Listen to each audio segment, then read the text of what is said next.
Hey all, new day, new verses. We continue on into James, or Jacob, if you prefer. Today we are going to continue on with verses 13 through the end of the chapter, about verse 18.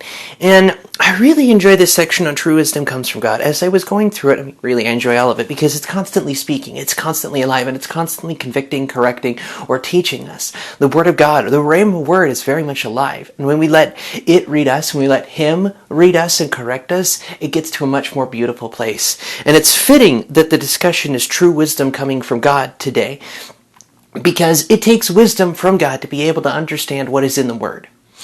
Because, well, look at the Pharisees and the Sadducees that Jesus had to deal with. They were teachers of Torah, teachers of the law. They were well-versed, immensely, richly studying this, but they didn't let it teach them. They didn't let it in here. They got it in here, but they didn't get it in here. And when we don't allow the Word of God into our hearts, it gets to a place where we just kind of get into religious fumblement. But anyway, let's get into today's verse, because I want to talk about wisdom and the kind of love and behavior that comes from it. And today we're going to be bouncing between James, 1 Corinthians, Matthew, and Exodus, believe it or not. So let's get on into it and have some fun. Here we go. If you are wise and understand God's ways, prove it by living an honorable life, doing good works with the humility that comes from wisdom. But if you are bitterly jealous and there is selfish ambition in your heart, don't cover up the truth by boasting and lying. For jealousy and selfishness are not God's kind of wisdom. Such things are earthly, unspiritual, and demonic. For wherever there is jealousy and selfish ambition, there you will find disorder and evil of every kind. But the wisdom that is from above is first of all pure. It is also peace-loving, gentle at all times, and willing to yield to others. It is full of mercy and the fruit of good deeds. It shows no favoritism and is always sincere.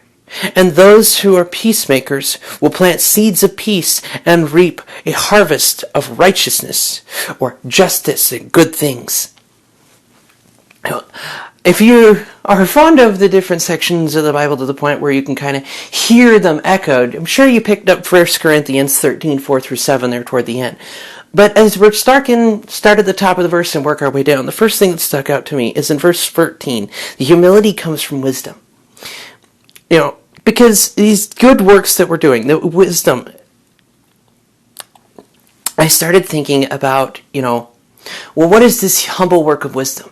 And how does it connect to the bitter jealousy and selfish ambition in your heart? Because Jeremiah will talk quite profoundly and quite adamantly about the human heart being corrupt, that it being a source of all evil, who can control it? James just a little bit ago in yesterday's verses was talking about the tongue being a source of hellfire, and that we talk blessing and curse out of both sides of our mouths. So it is this place where we need to submit this raging inferno tool, that be it tongue, thumb, or whatever, that we would actually live out the love we believe, that we would start putting forward that kind of faith. Because if we don't, what's the point? Knowing that the jealousy and the selfish ambition in your heart, own it. Because the first step to solving a problem is admitting you have one. And we all have those selfish ambition moments, or those jealous moments of, look at me, I did good, dude, look at how great I am, and all these different things. And the reason I wanted to bring up Exodus today, specifically Exodus chapter 31, verse 2 through 4, or 2 through a little end farther there, is because this is talking about two craftsmen when they are building the Ark of the Covenant. And these two craftsmen, Bezalel, son of Uri, son of Hur, of the tribe of Judah, and Oholiab, son of Eshemach, of the tribe of Dan, to be his assistant. It says in the word, starting with verse 3, I have filled him with the Spirit of God, giving him great wisdom, ability, and expertise in all kinds of crafts.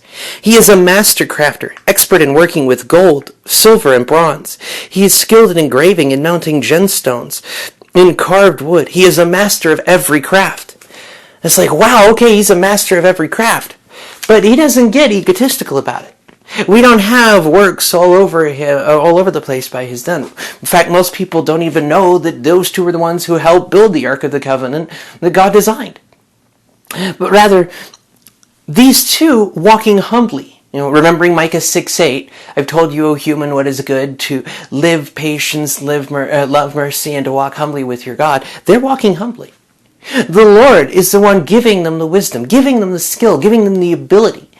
So in recognizing, oh, hey, look at this amazing thing I did. Well, look what God gave me the capacity to do. The jeweler, the woodworker, the people of immense skill who can create these beautiful works of art, that skill comes from the Lord.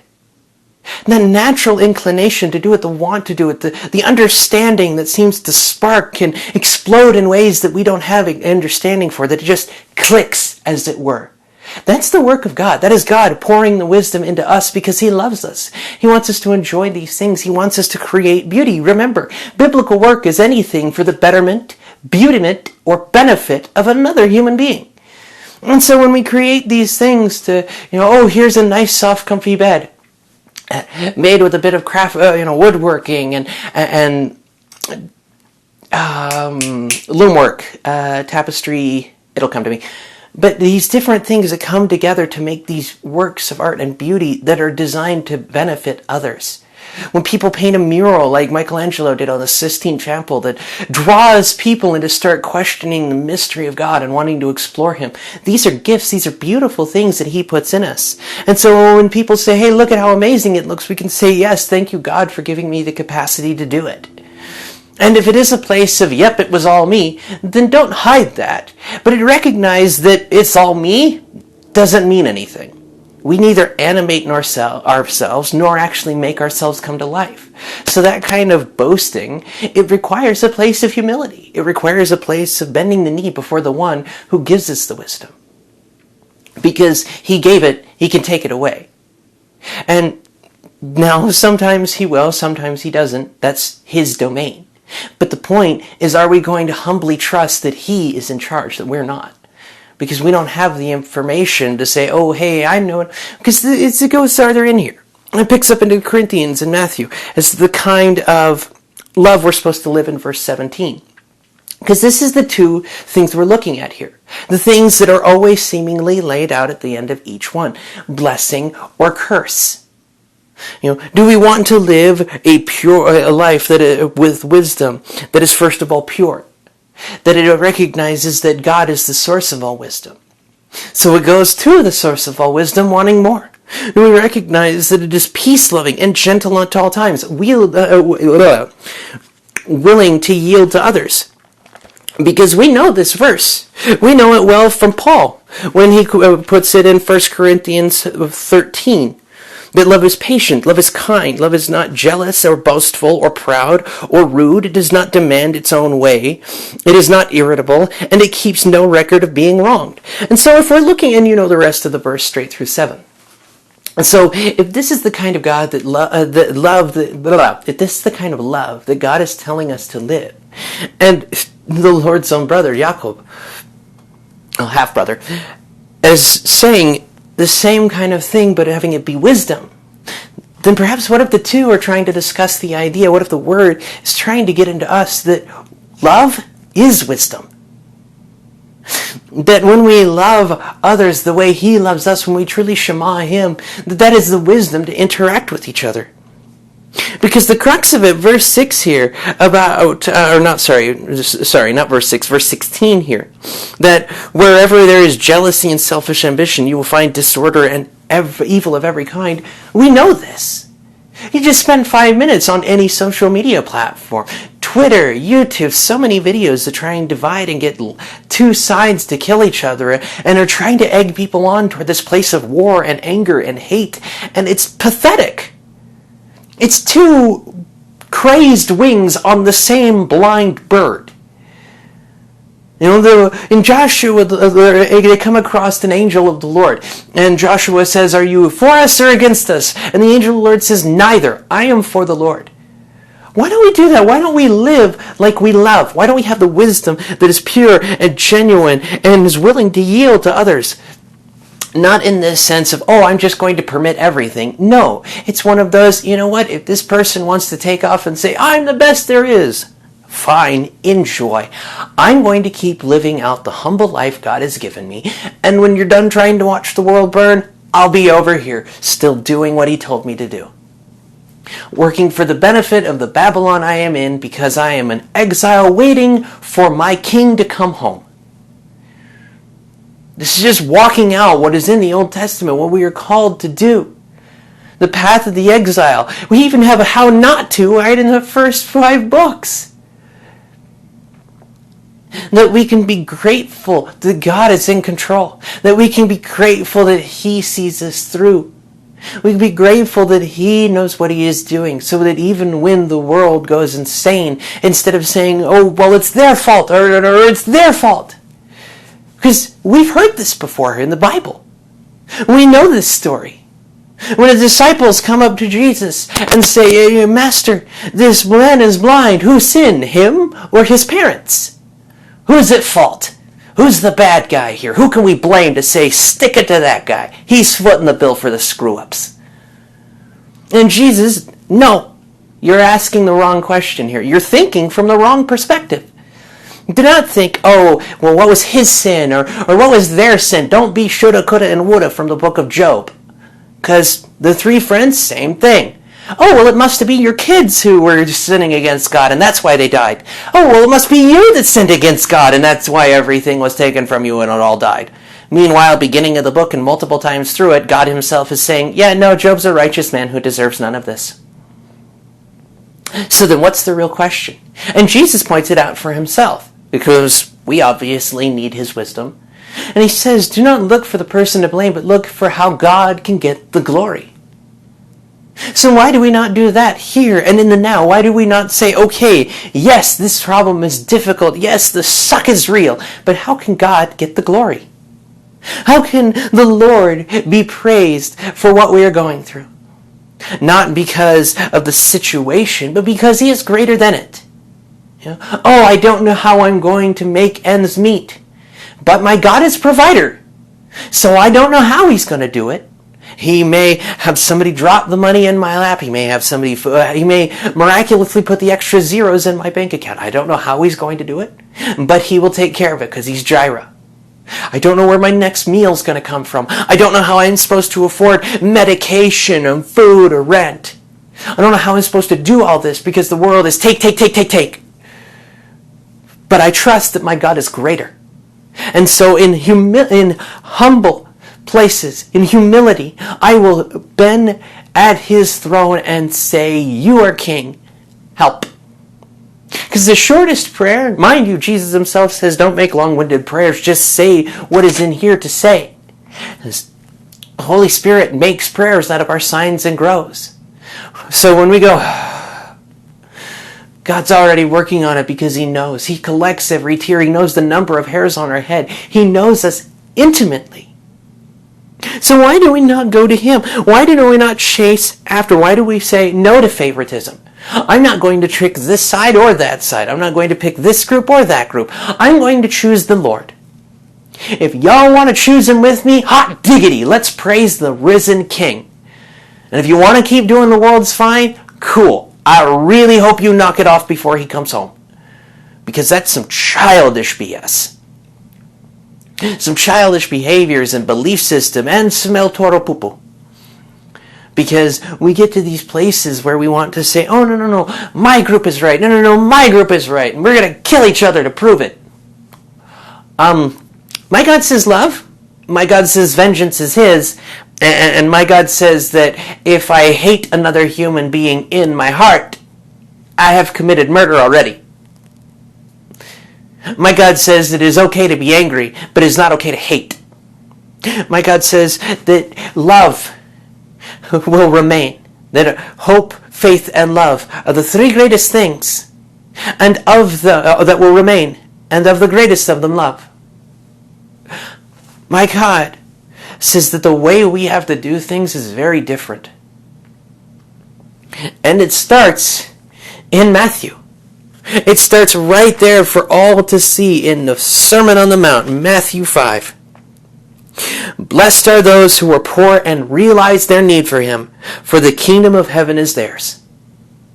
Blessed are those who mourn, for they will be comforted. Blessed are those who are humble, for they will inherit the earth. Blessed are those who hunger and thirst for justice, for they will be satisfied. Hunger and thirst for justice, that doesn't mean going and getting it and making it happen themselves. By force, by hook, by crook, or my personal favorite of the recent, by any means necessary. Ugh. By any means by any means. It means to get the goal you want, everything is on the table, including human sacrifice. And then, of course, we get to this place where pop culture has tried to take away from one of the lines from Star Trek, which, let's face it, is Judaism on the Witness Protection Program. Spock, Wrath of Khan. The needs of the many outweigh the needs of the few or the one. Only works if the few or the one are the ones laying down their lives. If the many choose it, it's mob violence and murder. And that's why Jesus is such a beautiful thing. Because the mob thought they were in control. They weren't. Jesus himself laid down his life. That's why he says that he chooses to lay down his life and can take it back up for whomever he wants and however he wants. Because it was his life that he laid down. This is it. This is the crux. Are we going to try and force it? Are we going to try and make it happen our way? Or are we going to be in a place of humility, hunger after justice and thirst, being merciful, being pure of heart, working for peace, and trying to do the right thing even when we are persecuted for it? Are we going to live a life that says we truly believe in the one true Son of God who sets us free from the world's way of doing it, free from the juvenile and petty behaviors that so many things are trying to force down our throats? Oh, this side. Oh, it's the Civil War, and they're going to do this. Oh, and this. Yes. I've read Revelation 2. We know. If we've read it, we know it's going to get worse before it gets better. We know that the Antichrist will come, try and put himself up on a place, and inevitably be smacked down. We know. We're not shocked. We're not surprised. We're heartbroken for the people who are stuck in the middle. Gentle with those who are on the fence because we're trying to show, hey, seriously, just see. And for those who are completely in the dark, being forward about it. Do you really want to keep beating each other to death like a bunch of savages? Oh, I'm going to play the knockout game. Congratulations, that's attempted murder and assault and battery. You want to keep playing that game? Why? What good will it do you? You want to keep trying to make other people bend to your way of doing it by force? Oh, well, they're going to see it my way. I'm going to break them in half to make them do it. Way to go, murderer! Yeah, that's yeah. I know this is blunt, and I know this is probably going to make a few people a little antsy at me, and make a few people want to glare at me, and to be honest, I don't know that I care. Because I'm really tired of seeing the body act like the world. And I'm really tired of seeing the body who says, no, we believe different, we live different, we are set apart, we are made whole and bold and set free, that we are under the yoke of Jesus and not the yoke of the world, so that we can walk forward into the life, being a city on a hill. I am so heartbrokenly tired of seeing the body that is supposed to be set apart as holy beat each other to death. Come down on each other because, oh, well, my interpretation is, why don't you ask the one who wrote it? I mean, I'm sorry for the rant moment, voice in just kicking up on this, but seriously. We have an entire swath of society that says, oh no, we're Christians, oh yes, we truly believe, yet we never bother to read the Word. We never bother to see that yes, it's okay to be angry, but it's not okay to hate. Yes, it's okay to have sorrow. Don't let that sorrow become the place where you stay. Remembering that as though I walk through the valley of the shadow of death, I shall fear no evil.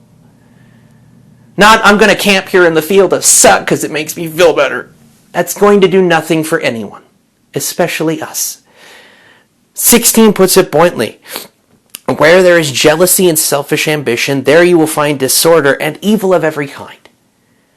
Look in your workplaces. Do you see the selfish ambition? The person who, I'm going to climb my way to the top of the rung, even if I have to step on a few people to do it. Because, well, they're just rungs in my way anyhow. It's the world's way of doing it. Society's way of doing it. I have to climb my way to be the top.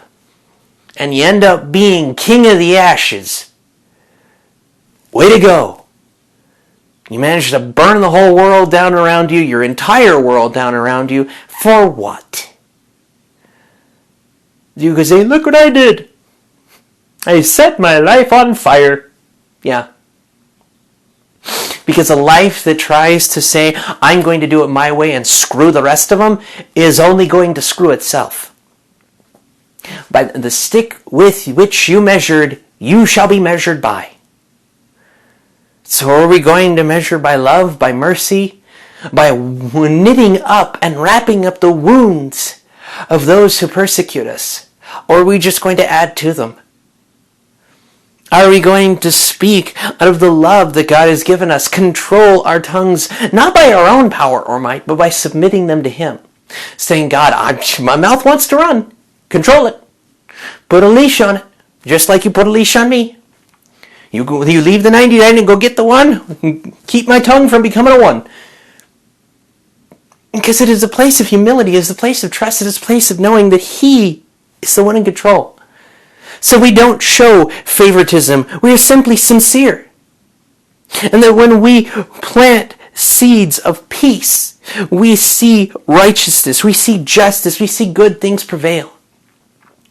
Because we are more interested in the shalom that our King of Kings gives us. Because remember, Yeshua is the Prince of Peace. If He is the Prince of Shalom, wholeness, completeness, fullness, peace, if He is the King of this, then why, as His emissaries, do we not live the same? Why, when we go into work and into the places and out into the world, do we not say, yes, the suck may be strong in this moment, but my God is stronger. Yes, the world is in a grieving, birthing pains, and it is doubled over in agony. Paul spoke of this. John spoke of this. Isaiah spoke of this. Joel spoke of this. We know that it is going to be birth pains. We know that it is a writhing agony because the world in which we live is dying. Because we, without Him, are already dead. And the land of the dead is only going to add to more dying. That is why Ezekiel is told, prophesy to the bones to come alive. Prophesy to the sinew, prophesy to the spirit that it come alive. So it's to the body and the spirit. Because that is what we need. We need the body to get up, to get moving, to run and not walk. Because we will run and not grow weary. We will walk and not get tired. So we can walk out what we believe. So that when the slings and the arrows and the fiery things of the enemy come at us, we can hold up that shield of faith that extinguishes them and say, no, my God is greater. Yes, there are difficulties and government agencies and private people are working and trying to master it and control it and do the same thing that humanity has been trying to do since human beings 3 and 4. Well, you're not doing it my way, so I'm going to kill you because only my way works. Okay then. Yeah, right. So if that's the way the world is always going to be doing it, then this is a bit of a Pascal's wager moment for those who are not believers. Either it is the end of the world, at which point we should be getting ourselves right with Christ because time's up, or it is a day ending in Y where somebody who thinks they are, oh, I'm going to put myself up as God. And good luck with that. It'll bite you in the ass, but if you're not going to listen to this, you're not going to listen to somebody beating you in the face with it. So, it's either the actual end of the world, at which point we need God, or it is a day ending in Y, at which point if we're actually living what's in here and living what we believe, the good God does through us, and the good we get to do, planting those seeds of peace, will shift the world, will change the world. Because it's kingdom come. He's coming home. One way or the other. Question is, whose side do we want to be on? Do we want to be on the Lord's side? Or do we want to be on the world's? Because that's kind of the choice we're looking at. The blessing and curse choice. Do we want the blessing and chasing after the one who blesses, the one who is the source of all blessing, the one who is the source of all life? Or are we going to choose one of two wings on the same clueless bird? Because I don't care about political ideologies. I care about what's in here. I only care about what's in here. Because what's in here is truth. Because it comes from the source of truth. And when we read it, asking him to pour wisdom into us, he does. And he speaks to us through this so that we may know what it is to live. And that's it right there. Who will you choose? The world or God? Because if you choose God, yes, there are more difficulties, but it gets easier in a different kind of way. Depends on how you define easy. There are more trials, there are more struggles, and there are more storms. But there's more peace, there's more hope, there's more rest, there's more joy. And so that even when the storm is raging and the boat is capsized or threatening to capsize and water is rushing in all around you, you can be asleep in the boat. Wake up, we're all gonna die! No we're not. Well, I mean, when God decides to call us home or gets here, that's his business. We're safe. Because we're his. Because he is good. There is safety in him, even though by the world's standards he's not safe, to borrow from C.S. Lewis with Aslan. Is Aslan safe? Of course he's not safe, but he's good. There is safety in the Lord. But it is not the world's kind of safe. And it requires faith. The other side of things. Death, destruction, decay, spewing venom and narcissism, hate, selfish ambition, using other human beings as rungs up the ladder, knowing that, well, those useful idiots will just do what I need them to do. Because that's how it's put. So which side do you want to fall on? Do you want to fall on the side that is a kinslaying in the making? Man against man, flesh against flesh, blood against blood? Or do you want to chase after the one who was and is to come? The one who says that we do not war against principalities, that we do not war against flesh and blood, but that we war against principalities and spirits. Slight headache going. Yay for fuzzy vision. The Lord puts it quite bluntly through Paul that we war against principalities and spirits. We are not to war against flesh and blood. Because as the Riddler put it well, if you kill them, they don't learn nothing. We war against the spirits that have people in chains because we want them set free, same as he set us. Now, as we are wrapping up to the 29 minutes on the video, I'm looking forward to picking up Tuesday when we begin chapter 4, and I hope you guys are too. I hope there's some conviction in leading toward chasing after him. May his favor be upon you. I'll see you then. And know that you are loved, and we don't have to do it the world's way. So trust and be saved, for only the name of Jesus, the name of Yeshua, can save. I'll see you then.